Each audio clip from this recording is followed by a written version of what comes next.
Sir, ಇಲ್ಲಿ ಮೈಸೂರು ನಗರ ಅಭಿವೃದ್ಧಿ ಪ್ರಾಧಿಕಾರದಲ್ಲಿ ಬ್ರಹ್ಮಾಂಡ ಭ್ರಷ್ಟಾಚಾರ ನಡೆದಿದೆ.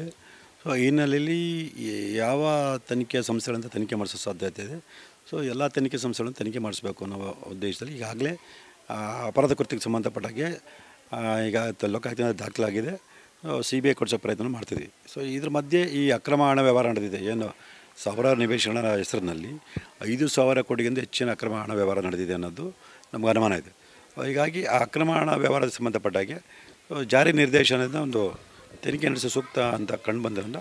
ಸೊ ನಾವು ಮೊನ್ನೆ ಇಮೇಲ್ ಮೂಲಕ ಈಗಾಗಲೇ ಜಾರಿ ನಿರ್ದೇಶಕನ ಮನವಿ ಪತ್ರವನ್ನು ಕಳಿಸಿದ್ದೀನಿ. ಸೊ ನಾಳೆ ಅಧಿಕೃತವಾಗಿ ಅವ್ರ ಕಚೇರಿಗೆ ಒಂದು ಪ್ರತಿಯನ್ನು ಕೊಟ್ಟು ಸ್ವೀಕೃತಿನ ಪಡಿತಾ ಇದ್ದೀನಿ.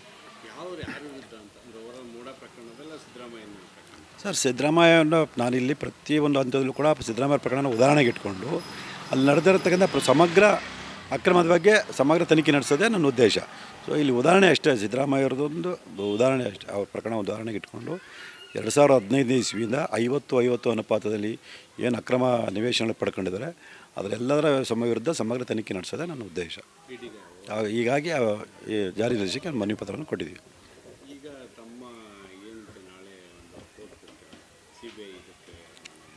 ಹೌದು ಸರ್, CBIಗೆ ಕೊಡಿಸ್ಬೇಕು ಅನ್ನೋ ಕಾರಣಕ್ಕೆ ನಾವು ಈಗಾಗಲೇ ಉಚ್ಚ ನ್ಯಾಯಾಲಯದಲ್ಲಿ ಒಂದು ರಿಟ್ ಅರ್ಜಿಯನ್ನು ಸಲ್ಲಿಸಿದ್ವಿ. ಬಹುಶಃ ಅದು ನಾಳೆ ವಿಚಾರಣೆ ಬರೋ ಸಾಧ್ಯತೆ ಇದೆ. ವಿಚಾರಣೆ ಬಂದಾಗ ನಮ್ಮ ವಕೀಲರುಗಳು ಅದ್ರ ಬಗ್ಗೆ ಚರ್ಚೆಯನ್ನು ಮಾಡ್ತೇವೆ, ವಾದವನ್ನು ಮಾಡ್ತೇವೆ.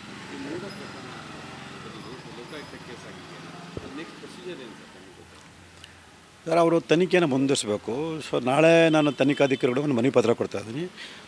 2015 ಇಸ್ವಿಯಿಂದ ಯಾವ್ಯಾವ ರೀತಿಯಲ್ಲಿ ಅಕ್ರಮಗಳು ನಡೆದಿದೆ, ಯಾವ್ಯಾವ ದಾಖಲೆಗಳನ್ನು ಸಂಗ್ರಹ ಮಾಡಬೇಕು, ಯಾರನ್ನು ವಿಚಾರಣೆಗೊಳಪಡಿಸಬೇಕು, ಸೊ ಯಾರನ್ನು ಆರೋಪಿಗಳು ಮಾಡಬೇಕು ಅಂತೇಳಿ ಒಂದು ಸಮಗ್ರ ಒಂದು ಮನವಿ ಪತ್ರವನ್ನು ಕೂಡ ನಾಳೆ ತನಿಖಾಧಿಕಾರಿ ಕೊಡ್ತಾ ಇದ್ದೀನಿ.